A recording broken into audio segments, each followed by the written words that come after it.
Good morning. This is Jason Dean coming live at you again for Film Fanatic or from Film Fanatic headquarters. It is about it's Saturday, 8:52. Hope everyone's doing good. Uh, Pretty beautiful day. This weather this week was supposed to be pretty uh, shitty, so it's nice that the sun has been out. So I hope everyone's doing good.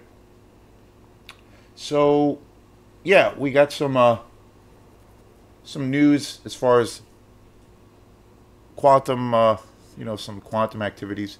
Lately, we've been playing the last handful of shows that we've had. We've been playing at Hey Sailor, which is such an awesome venue here locally, and such a wonderful place. And we've had some really fun gigs there, and that's been a blast. And so we have some more shows coming up where we're going to be playing in at the end of the month. We're going to be playing at the Hot Hill Tavern.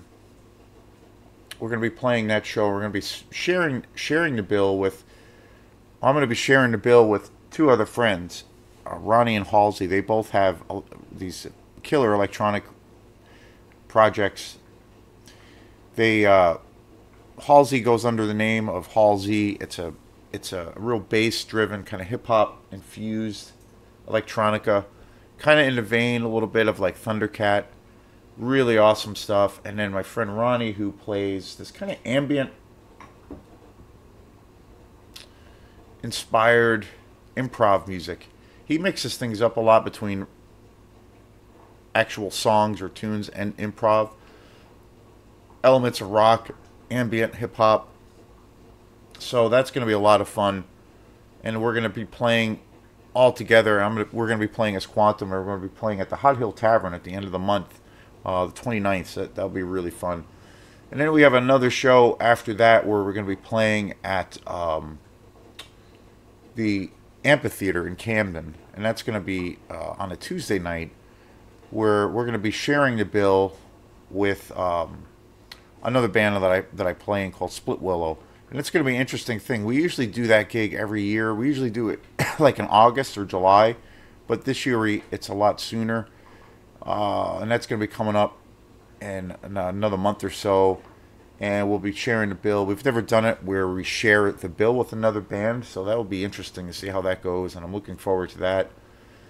And then I think we'll be back to playing at the summer solstice this year in Rockland, which usually happens in June, the start of the summer. So that's a gig we've had for many, many years. Last year we kind of we had to do it a different day because it rained a lot on that date. So they switched the date, and Mike Whitehead, who plays bass in the band, was not able to do that show. So I had to do it solo. But that'll be fun. And then another show, we're going to be playing at this festival in Belfast in June with this really great local band, Osmia, which is this real awesome kind of noise rock band that I have been following for a few years. Really great band. They are putting together this big music festival. So we're going to be playing at that with a bunch of other cool bands. So I'm very excited about that. There's some really cool bands on the bill, a lot of cool diversity. And then there's another festival that we're going to be playing at called Wiley Fest, which I'm excited about. And that's going to be another festival where there's going to be a bunch of other bands on the bill. And some of the same bands will actually be included with that, and that's going to be in August.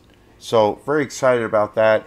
And I'm also in the process of putting together this other show, which I'm really, really excited to see if it works and if it all comes together. But right now it's at the phase of where I'm kind of putting together, talk to the people involved, and trying to get the ball rolling with that. So we'll have, more updates with that.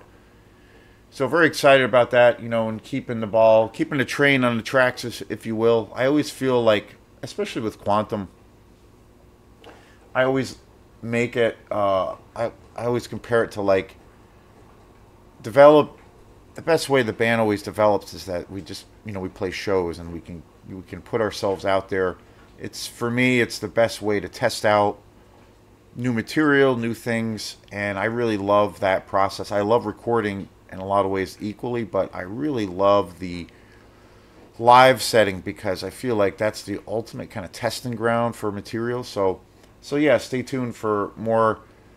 There'll probably be some more dates coming up and some new developments. So yeah, I'm excited for the future for this group. And so yeah, and so today's show is going to be on a movie that I've never seen before. I totally picked it up on a whim. It was, I think I picked it up at my last purchase up in, I think I got this. Yeah, I was in Bangor last week.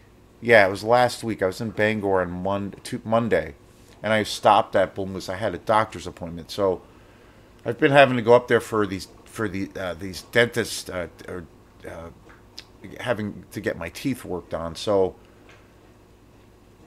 instead of just going up there just for that, which I'm not excited about, I've been like trying to do other things like go to Bull Moose. So I've been going up there a little bit more.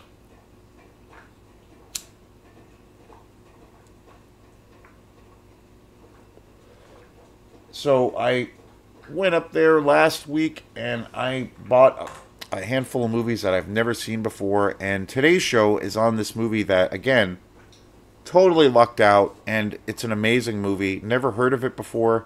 It's a beautiful package. There's no special features on it, but it's a killer movie. I never heard of it before, and that is Super Beast. Came out in 19.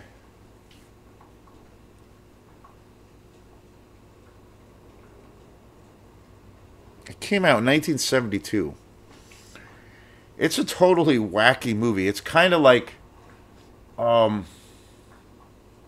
kind of feel, for me, it's like a hybrid of two, like, kind of classic stories or two classic movies. It's like a weird hybrid of, like, well, really three kinds of movies, or three different stories. But mainly, I would say one of my favorite short stories, and a story that's been adapted many times, The Most Dangerous Game, which is, I think Super Beast is like a combination of The Most Dangerous Game and also The Island of Dr. Moreau, where with The Most Dangerous Game, it's, that's a classic story of this rich, eccentric psychopath, essentially, who owns this island, and he brings these people to his island, and he's this hunter, but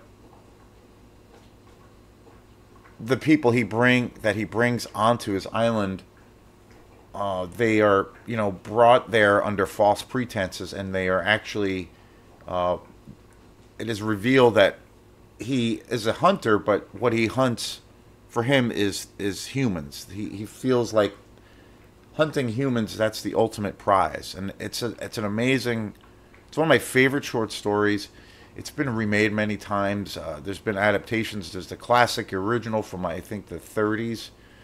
The original Most Dangerous Game, which is really awesome. There was also Surviving the Game later on with Ice-T and Gary Busey, which it's based on, and I really love that movie, and that's probably my favorite version. And then there's another newer version of that movie that's actually pretty decent that came out a couple of years ago, and I think there's a few others.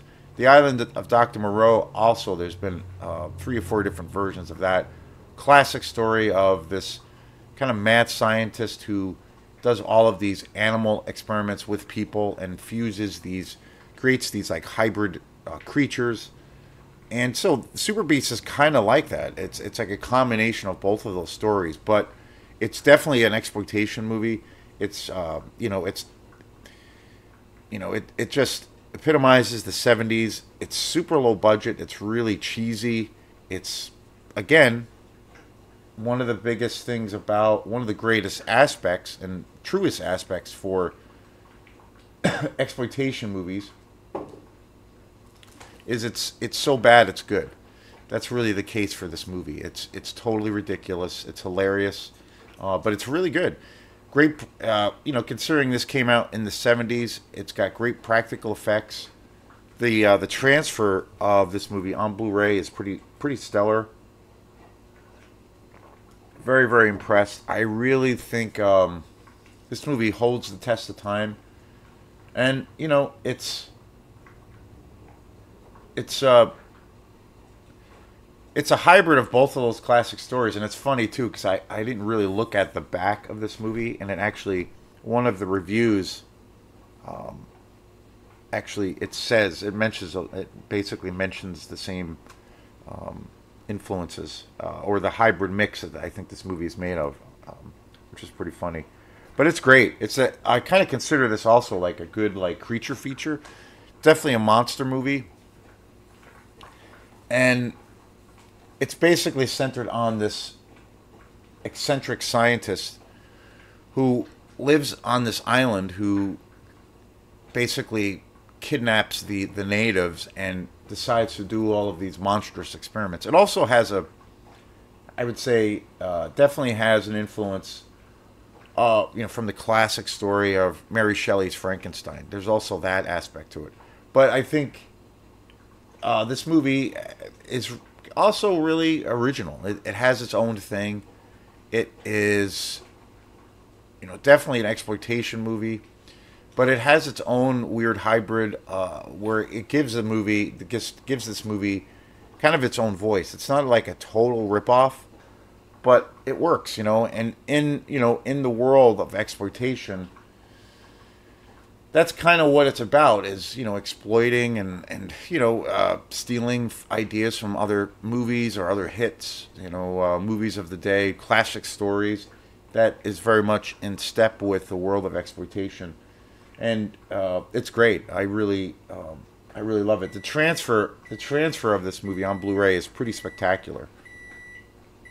And again, it's just another example. Like most of the movies I've been talking about on this channel, most of the movies I've been buying have been movies I have never seen before, and I have just lucked out. When I think of all of the movies I've bought in the last few years, and especially where I kind of decided to take more of a chance and just buy movies that I've never seen before, along with movies that I saw a lot when I was a kid. Especially now, it's been more of me just, movies I hear about or that I just discover.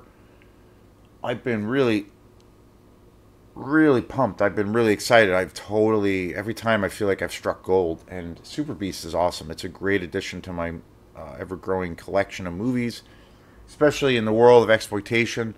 So I can't recommend it enough. It's a great ride.